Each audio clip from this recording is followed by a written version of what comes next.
नमस्कार, आप देख रहे हैं आज तक डिजिटल और मैं हूं आपके साथ अनूप आकाश वर्मा और मेरे साथ हैं क्राइम तक के डिप्टी एडिटर चिराग गोठी। चिराग, बहुत बहुत स्वागत है आपका।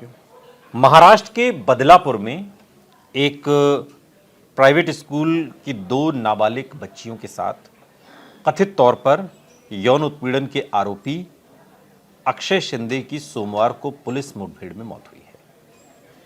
और यह घटना तब हुई जब अक्षय शिंदे ने कथित तौर पर एक पुलिसकर्मी की बंदूक छीनकर उस पर 3 गोली चला दी। जवाबी कार्रवाई में पुलिस की गोली अक्षय की कनपटी पर जाकर लगी और उसकी मौत हुई है। और अब इस पर सियासत गर्म हो गई है। अपोजिशन ये कह रहा है कि साहब मार कैसे दिया, सत्ता पक्ष के लोग कह रहे हैं कि पहले तो आप कह रहे थे कि इन्हें फांसी पे चढ़ा दो और अब कह रहे हो कि मार कैसे दिया। खैर, ये तो राजनीति है, लेकिन एक्चुअल में हुआ क्या? ये उसे लेकर जा रहे थे, उसने इनकी पिस्तौल छीन ली और गोली मार दी। क्या हुआ क्या वहां पर? देखिए, ये कल की घटना है जिसमें अक्षय शिंदे आरोपी है और ये सबको पता है बदलापुर में जो बच्चों के साथ बिल्कुल घिनौनी हरकत हुई थी उसमें शामिल था और इसको पुलिस ने अरेस्ट किया था। ये कहा जा रहा है कि इसके खिलाफ एक और मामला दर्ज हुआ था जिसमें ये पता चला था इसने 3 शादियां कर रखी है, जिसमें एक दूसरी बीवी ने इसके खिलाफ एक मामला दर्ज कराया था। उस केस में पुलिस इसको लेकर जा रही थी पूछताछ के लिए और बीच में ही जहां ये लेकर जा रही थी वहां पर जेल से जैसे लेकर निकली तभी ये कहा जा रहा है जो पुलिस का कहना है कि इसने एक पुलिस वाले की बंदूक छीनी, उस पर गोलियां चलानी शुरू कर दी और उसके बाद पुलिस ने जवाबी कार्रवाई में इसको तो ये तो बड़ा फिल्मी सा लग रहा है, मतलब ऐसा। अच्छा, ये घटना हुई है। अब इसको लेकर ऑब्वियसली सवाल तो खड़े हो रहे हैं बहुत सारे, लेकिन इसके इतर कई और सवाल भी खड़े हो रहे हैं। सवाल ये खड़े हो रहे हैं जैसे आपने शुरुआत में बोला कि पहले तो आप कह रहे थे कि इसको फांसी दो। हाँ, नहीं तो अब इंसाफ मिल गया। सरकार ये कह रही है कि अपोजिशन के लोग पहले कहते थे साहब फांसी दो फांसी दो फांसी दो, और अब जो कह रहे हैं कि क्यों मार दिया क्यों मार दिया क्यों मार दिया। तो राजनीति के लिए तो ठीक है, मगर ये घटना क्या जितनी सरल और सहज दिखाई दे रही है कि वो आरोपी उसने पिस्तौल छीनी, गोली मारने लगा, फिर इन्होंने गोली मार के कहानी खत्म कर दी, ये बहुत सरल लग रहा है क्या? सवाल ये है हजम करने लायक लग रही है क्या ये घटना? क्योंकि सिंपल क्वेश्चन है। आरोपी जो है वो कस्टडी में होता है तो नेचुरली उसके हैंड कफिंग भी होती है, तो ऐसे में क्या उस समय हैंड कफिंग नहीं थी? सवाल होता है कम से कम जो पुलिस पकड़ती है ऐसे करके तो पकड़ा ही होगा। बिल्कुल। तो कैसे उसने हाथ छुड़ाया और बंदूक छीन ली? या हो सकता है अगर जेल वैन की जो बात कही जा रही है कि जेल वैन में वो बैठा हो, लेकिन सवाल ये भी उठता है ना कि जब बैठा होगा तो उसके हाथ तो बांधे ही रखते हैं। कई बार ऐसे ही बांधे रखते हैं, कई बार दोनों जगह पर हथकड़ी होती है। हालांकि कई बार ये भी देखा है हमने कि खुले भी होते हैं हाथ, लेकिन हथकड़ी बंदी होती है जिसकी चेन जो है वो पुलिस वालों ने पकड़ रखी होती है। ये कई बार मैंने देखा। बिल्कुल। तो ऐसे में उसने ये कहा जा रहा है कि भाई बंदूक छीन ली और उसके बाद ये सब कुछ हुआ। खैर, वही हम संविधान वाली बात फिर अब करने लग जाएंगे कि भाई अगर एक पक्ष ऐसा है जो ये कहता है जी अपराधियों को तो सफाया होना चाहिए, लेकिन एक पक्ष कहता है जी कानून के हिसाब से होना चाहिए। चलिए इसकी इतर बात कर जो भी होना चाहिए। मैं सुल्तानपुर में मंगेश यादव से लेकर, सुल्तानपुर में अनुज प्रताप सिंह से लेकर, यूपी में गाजीपुर में जाहिद के एनकाउंटर से लेकर 3 एनकाउंटर भी लेटेस्ट वाले हैं। पटना में बीजेपी के एक विधायक हैं, नाम मैं उनका भूल रहा हूं, और वो ये कह रहे हैं, मैं उनका नाम आपको बता देता हूं, वो ये कह रहे हैं कि जैसा लॉ एंड ऑर्डर अपराधियों के लिए, आरोपियों के लिए यूपी में हो रहा है, वैसा बिहार में क्यों नहीं हो रहा है। यानी कि वो बिहार में, यानी कि वो जो एनकाउंटर है बीजेपी के विधायक है हरिभूषण ठाकुर, और उन्होंने कहा कि यूपी के जैसा बिहार में भी अपराधियों का एनकाउंटर हो, अगले चौराहे तक अपराधी भाग कर न जा पाए, अपराधियों का तुरंत एनकाउंटर हो।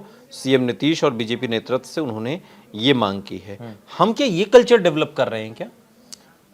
खुद यहाँ तो सीएम ने कल बोला है, जो यूपी के सीएम है आदित्य योगीनाथ जी, उन्होंने साफ साफ बोला है कि अपराधी की तो कोई जगह नहीं है और अपराधियों को तो छोड़ देनी चाहिए उत्तर प्रदेश, मिट्टी में मिला दिया जाएगा। तमाम बातें हमने सुनते रहे और इसके तरह हमने लेटेस्ट में 3 एनकाउंटर भी देखे। ठीक है, संविधान की बात तो जरूर होगी कि भाई आपने उसको जो है इस तरह से एक संवैधानिक तरीके से उसको बुक करते हैं सारी चीजें, लेकिन एक इसका एक पक्ष ये भी है कि जैसे जो हम कई बार 100, 200, 500 बार डिस्कस कर चुके हैं कि अपराध तो खत्म हो रहा है, अपराधी खत्म हो रहा है, अपराध तो होना हो लेकिन अपराधी जरूर ये जो आरोपी के साथ हुई है ये घटना बदलापुर वाली, उसमें एनकाउंटर के बाद पुलिस ने जो बताया है कि आरोपी को एक व्हीकल में ले जाया जा रहा था, तभी उसने सहायक पुलिस निरीक्षक नीलेश मोरे की पिस्तौल छीन ली और स्कॉटिंग पुलिस टीम पर गोली चला दी, जिसमें 3 पुलिसकर्मी घायल हो गए। पुलिस की जवाबी फायरिंग में शिंदे मारा गया। जानकारी के मुताबिक एसआईटी टीम उस जगह पर पहुंची है जहां पर एनकाउंटर हुआ था और अब वो इस पूरे मामले की जांच वगैरह उसमें कर रहे हैं। लेकिन सवाल ये है कि उत्तर प्रदेश का एनकाउंटर जो हुआ उस पर पहले ही कई सारे प्रश्नवाचक चिन्ह थे। हमने उसकी स्टेप बाय स्टेप भी हमने उसमें देखा, चाहे वो पुलिस का वहाँ चप्पल में जाना हो, चाहे बिना किसी साजो सामान के वहाँ पर मौजूदगी हो, या फिर रात में उसको सोते हुए उठाना फिर उठा के ले जाना और उसका सोना इतना निश्चिंत हो कि बहुत सारे सवाल थे सुल्तानपुर लूटकांड के एनकाउंटर में। मंगेश यादव की हम बात कर रहे हैं, या फिर बिहार में जो बीजेपी के विधायक है जो कह रहे हैं कि यूपी जैसा ही सिस्टम होना चाहिए, या फिर ये जो महाराष्ट्र में हुआ है, महाराष्ट्र पुलिस के लिए सुप्रिया सुले ने कहा है कि ये काला दिन है, या फिर एक ये जो कार्रवाई है, ये सिस्टम अब ऑन द स्पॉट डिसीजन लेने वाला बन गया है क्या? देखिए, सिचुएशन अगर देखी जाए तो ये तो फैक्ट्स हमें बता रहे हैं कि पिछले 3-4 दिनों मंगेश यादव, अनुज प्रताप सिंह और तीसरा जाहिद, ये तो मैं आपको दिखा रहा हूँ कि ये तो अनुज प्रताप और जो जाहिद है ये तो अभी 2-3 दिन के अंदर अंदर हुए हैं। हाँ। इससे पहले मंगेश यादव का हमने देखा 5 तारीख को, 5 सितंबर को। तो ये तो लगातार हो रहे हैं उत्तर प्रदेश में, और उत्तर प्रदेश पुलिस को तो कोई फर्क नहीं पड़ रहा। आप जितना मर्जी बोलें, नहीं, कहानी आप सरकार जो मर्जी बोले, कहानी तो उनका महाराष्ट्र साफ-साफ पुलिस कहना की भी है, ऐसी है ना। उनका साफ साफ कहना है यूपी पुलिस का कि हम जो है वो अपराध को नहीं पनपने देंगे। ये बात तो फैक्ट है। अगर अपराधी हरकतें करेगा तो उसको यही जवाब दिया पुलिस जाएगा। तो हर जगह वैसी कहानी बता रही है ना, जैसी वहां पर बनाई। चाहे होता क्या है कि मान लीजिए यहाँ घटना हुई, तो हम इसको कोरिलेट कर रहे हैं फर्जी एनकाउंटर से।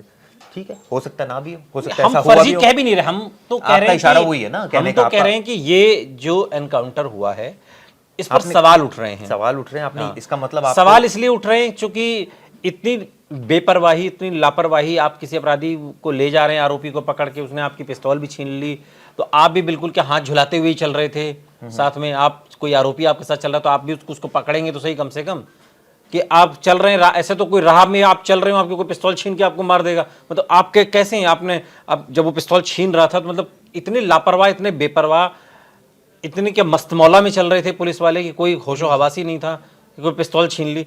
पिस्तौल भी कोई ऐसे तो नहीं होती, पिस्तौल भी उसमें पॉकेट में बंद रहती है। हमने बहुत सारी इंसिडेंट देखे हैं पुलिस वालों की नेग्लिजेंस के बारे में, हमने बहुत वीडियोस करी हैं, और उनके एटीट्यूड के बारे में भी हमने बहुत वीडियोस करी, जिसमें हमने कई बार ये बताया है कि किस तरह से पुलिसिंग, कई बार हाई कोर्ट के जजेस वगैरह सब कमेंट भी करते हैं ट्रेनिंग को लेकर, इनके बिहेवियर को लेकर, इनके वेपन को यूज करने को लेकर, इनके एक क्रिमिनल के साथ एक तरह से उसको ट्रीट करने को लेकर। इतनी वीडियोस हैं, ये कोई नई बात नहीं है। इसमें बहुत प्रोबेबिलिटी है, आप सुनिए, इसमें बहुत ज्यादा प्रोबेबिलिटी है कि पुलिस का ऐसा एटीट्यूड रहा होगा। कई बार हमने देखा है, कई ऐसी वीडियो देखी, आपको याद होगा एक आरोपी को ताजमहल घुमा दिया था इन्होंने। हाँ, बताइए। वो वीडियो हमने देखी थी। एक आरोपी, कई बार हम देखते हैं पुलिस वाले बाइक पर जा रहे हैं तो आरोपी बीच में बैठा है, पुलिस वाले ऐसे बैठे और वो ऐसे ही बैठा हुआ है। सैकड़ों वीडियो, पुलिस वाले अंदर उनको खाना पहुंचा देते हैं, जेल में इतना भ्रष्टाचार है, हम अक्सर देखते हैं। तो इसमें इतना अचंभित होने वाली कोई बात नहीं है कि कैसे पुलिस वाले ऐसा, अचंभित होने वाली बात नहीं है। लेकिन मैं ये कह रहा हूं कि अक्षय शिंदे का एनकाउंटर सही है गलत है, उस पर राजनीति महाराष्ट्र में होगी, होती रहे, वो राजनीति का विषय है। मैं ये कह रहा हूं कि जिस पुलिस वाले की पिस्तौल निकाली वो बिल्कुल क्या बटन वटन खोल के चल रहा था, उसके बिल्कुल एकदम ढक्कन खुला हुआ, निकाल लो इसको। अरे मतलब समझ में नहीं आ रही ना, पुलिस जो थ्योरी सही है बता रही है वो समझ में हजम नहीं हो रही है। बात आपकी सही है कि निकालने में इतना इजी नहीं होता निकालना, वो ऑब्वियसली अगर वो है किसी चीज में उसके अंदर रहती है, हाँ। और वहां से निकालना, फिर उसको लोड करना, फिर उसको चलाना। बिल्कुल जब वो निकाल रहा था तो आप क्या ऐसे हाथ ऐसे करे हुए खड़े थे कि लो निकाल लो, मतलब इतनी प्रैक्टिकल नहीं लग रही चीजें, इसलिए सवाल उठ रहा है। बात आपकी सही है। और ये बात, लेकिन ये भी बात जो मैं कर रहा हूँ वो भी गलत नहीं है कि इस तरह से हमने एटीट्यूड देखे हैं पुलिसकर्मियों में। जहां तक बात है इस केस की, तो ऑब्वियसली जब मेरिट पर बात होगी, फैक्ट्स आएंगे, तब पता लगेगा क्या असलियत है, क्या थी। एसआईटी जांच करेगी, अब वो एसआईटी जांच किस तरह से करेगी ये भी आगे देखेंगे हम। लेकिन इतना तो तय है कि कई सारे ऐसे इंसिडेंट हो चुके हैं पुलिस वालों को जब गोलियां लगती हैं। हमने देखा उमेश पाल हत्याकांड में जो उनके सहायक थे, जो पुलिसकर्मी थे जिनको गोलियां लगी थी, हम अक्सर देखते हैं दिल्ली में भी कई ऐसे इंसिडेंट हुए तो पुलिसकर्मियों को गोली भी लग जाती है।